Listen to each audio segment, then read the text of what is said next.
என்ன சனீஸ்வரா, இன்னைக்கு வருமானம் ரொம்ப குறைச்சலா இருக்கு. உன் மார்க்கெட் நிலவரம் அவ்வளவு சரியில்லைன்னு நினைக்கிறேன். சனீஸ்வரா, ஏதோ பெருசா மாட்டி இருக்கு. எவனோ காசை மூட்டையா கட்டி போட்டுருப்பான் போலக்கு.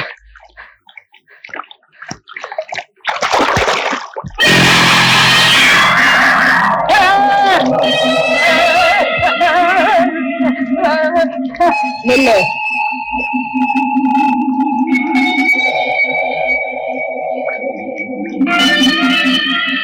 வா இங்க. நீ மோகினி பிசாசு, வந்தா என்ன புடிச்சுக்குவ, நான் வரமாட்டேன். மோகினி இல்ல, பொண்ணுதான். வா. பொண்ணா? எங்க? நீ பொண்ணுன்னா மேல ஏறி வா பாக்கலாம். உன் கால் தலையில முட்டுதானே பாக்குறேன்.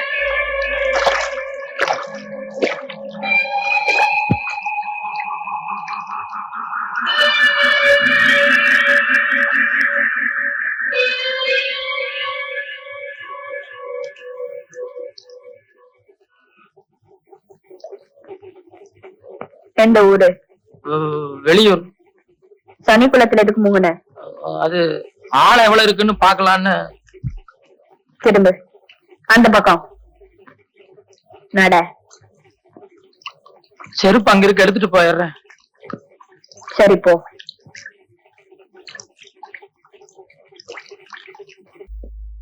வாங்க வாங்க.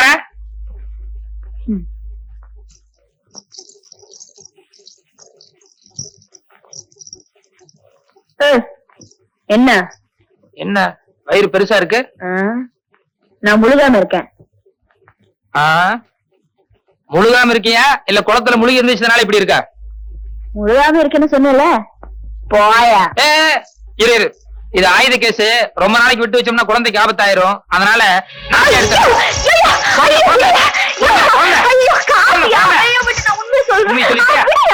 சொல்லு. சனிக்குளத்துல தான் திருந. ஆமா. மரியாதை எல்லாத்தையும் எடுத்து கொட்டு. ஐயோ, கஷ்டப்பட்டு முழுகி எடுத்த காசியா திருப்பி குளத்துல கொட்ட சொல்றிய? குளத்துல எல்லாம் கொட்ட வேண்டாம், இப்படி மண்டபத்துல கொட்ட 2 பேரும் பிரிச்சுக்கலாம். இருக்கிறதா? ஐயா, நீயும் நம்ம கேஸ் தானே? ஆமா, நேத்தான் முதல்ல தொழில் ஆரம்பிச்சேன். ஆனா அதுலயும் நீ போட்டிக்கு வந்துட்ட. யோ, நான் பொம்பளை, ஏதோ சினிமாக்கும் செலவுக்கும் திருடுறேன். நீ ஆம்பளை, அதுவும் தடிமாடு மாதிரி இருக்கிற. ஏதாவது வேலை வெட்டி பார்க்க கூடாது? டெய்லி இந்த ஊர்ல வேலை வெட்டி தேடி தான் சுத்திட்டு இருக்கேன். கிடைக்கணும்ல, அதான் இந்த வேலையை ஆரம்பிச்சேன். சரி சரி, நம்ம பங்கெடு. பங்கா? இத பாரு, நீயும் சனிக்குளத்துல சொல்ற கேஸ், நானும் அதே கேஸ் தான். ஒருத்தர் காட்டி கொடுத்தோம்னா 2 பேருக்குமே ஆபத்து. அதனால ஒரு ஒப்பந்தம் பண்ணிக்குவோம். என்ன ஒப்பந்தம்? நாளையில இருந்து நான் முதல்ல வந்துட்டா உனக்காக காத்துட்டு இருக்கிறேன், இல்ல நீ முதல்ல வந்துட்டா எனக்காக காத்துட்டு. 2 பேரும் ஒன்னா முங்குவோம். எவ்வளவு கிடைக்குதோ ஆளுக்கு பாதியா பிரிச்சுக்குவோம். நம்ம பங்கு கொடு. இப்பதான் ஒப்பந்தம் போட்டா, நாளையில இருந்து தான் பங்கு. இந்த கதையெல்லாம் ஆகாது. மரியாதை பங்கு கொடுக்க போறேன் இல்லையா? சனீஸ்வர பகவான் போல இருக்கு. 250 ரூபாய். அண்ணே, உனக்கு வீடு இல்லல்ல, உனக்கு சொந்தமா வீடு கட்டுறதுக்கு 50 ரூபாய் எழுது. நான் மறந்த வீட்டுக்கு வாடகை 50 ரூபாய். சொந்தமா வீடு கட்டுறதுன்னா 50 ரூபாய் எப்படி முடியும்? சொந்தமா வீடு கட்டுறதுன்னா ஒரு 2000 ரூபாய் வேணும். 2000 ரூபாய்.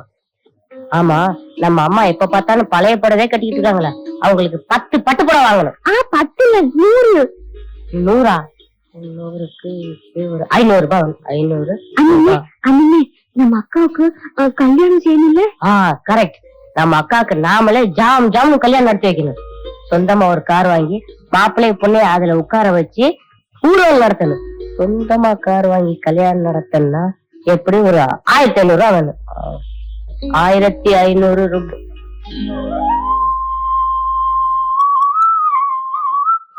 என்னங்கடா இது? 20ஆம் நூற்றாண்டுல இந்தியாவுக்கே மறுமலர்ச்சி வந்த மாதிரி புதுசு ஒரு பட்ஜெட் போட்டுட்டு இருக்கீங்க.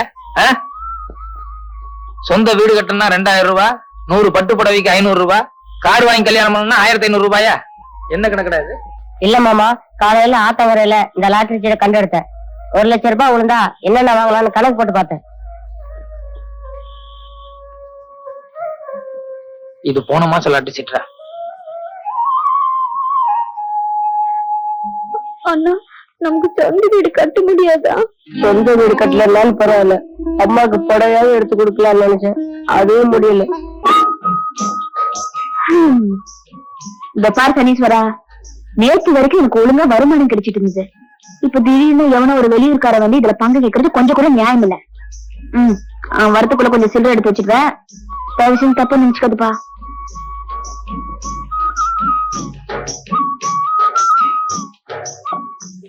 ஐயோ, பாவட தாவணியோட தண்ணியில இறங்கினா அந்த ஆள் வந்தா கண்டுபிடிச்சிடுவானு. இந்த தாய் யாருமே இல்லையே. சரி,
என்ன என்ன சிறுங்கள்? துணியை கொடு. துணியா? வா, வந்து எடுத்துக்கோ. வா, முதல்ல உன் கையில இருக்கிற காசெல்லாம் அந்த படிக்கட்டுல எடுத்து வை.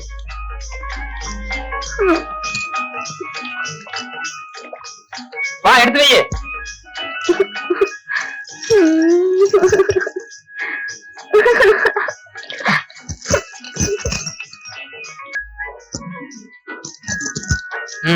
தொலைஞ்சு போ. இந்த காசு வேண்டாமா? வேற என்ன? இல்ல, நான் சனி குளத்துல மூணுல அதுக்கப்புறம் தானே நீ வந்த. இல்ல இல்ல, நீ துணியெல்லாம் அவுத்துட்டு சனி குளத்துல இறங்குறதுக்கு முன்னாலேயே நான் வந்துட்டேன். துணி நீ தூரத்துல இருந்து தானே பாத்துட்டு இருந்த? கிடையவே கிடையாது, இங்கதான் பக்கத்துல இருந்து பாத்துட்டு இருந்தேன். ஐயோ, அப்ப நான் துணி பாத்தியா? உனக்கு கொஞ்சமாவது அறிவு இருக்கா? இந்த மாதிரி விஷயம் வேடிக்கை பாக்குறது? நான் என்ன வேடிக்கை பாக்குறதுக்கா வந்தேன்? ஏதோ தற்செயலா வந்தேன், பார்த்தேன். ஆனா நல்லா இருந்தது. சரி சரி, நடந்தது நடந்து போச்சு.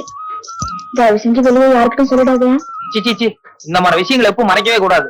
இதை வெளியே 4 பேர்த்திட்டு சொல்றதுதான் உண்மையான ஆனந்தமே இருக்கு. நான் போய் சொல்லிட்டு வரேன். யோ,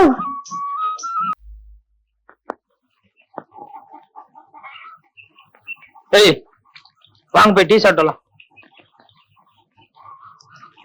உங்களை தான் கூப்பிட்டது. ஏய், என்ன கூப்பிட்டது காதல் உள்ள? என்ன என் கூட பேசல? ஸ்ட்ரைக்கா? என்னாச்சு உங்களுக்கு திடீர்னு? ஏமா, பசங்க 2 பேரும் திடீர்னு பேச மாட்டேங்கிறாங்களே, என்ன விஷயம்?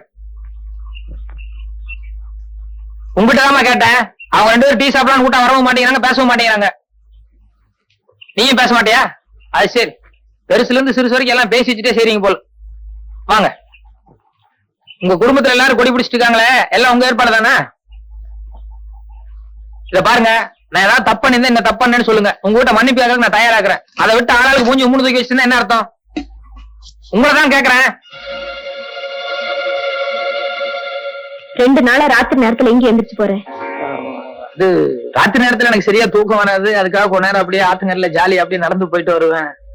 நடந்து போயிட்டு வந்தா போட்டு இருக்கிற துணியெல்லாம் நனைஞ்சிடுமா? இல்ல, அது அப்பப்ப ஆத்துல இறங்கி நான் குளிப்பேன், அதனாலதான் துணியெல்லாம். போய் சொல்லாது. நீ தினம் சனி குளத்துல காசு திருடல?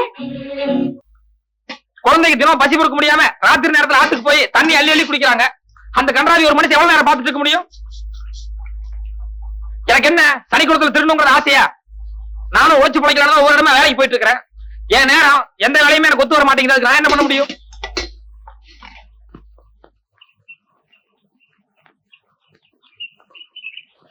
முடிக்கிறானுங்க பாரு, ஆடு திருநவங்க ஆட்டம். இப்ப மட்டும் தலையை குத்தி உட்காந்துருக்கீங்களே, நேற்று வரை சனி குளத்தில் திருந காசு நீங்களும் தானே சாப்பிட்டீங்க. அதுல இட்லி வேணாமா, ஆப்ப நல்லா இருக்குன்னு கேட்டு சாப்பிட்டீங்கல்ல. அப்ப வா இவ்வளவு தூரம் அகலமா போச்சே, இப்ப பேச மாட்டீங்களே.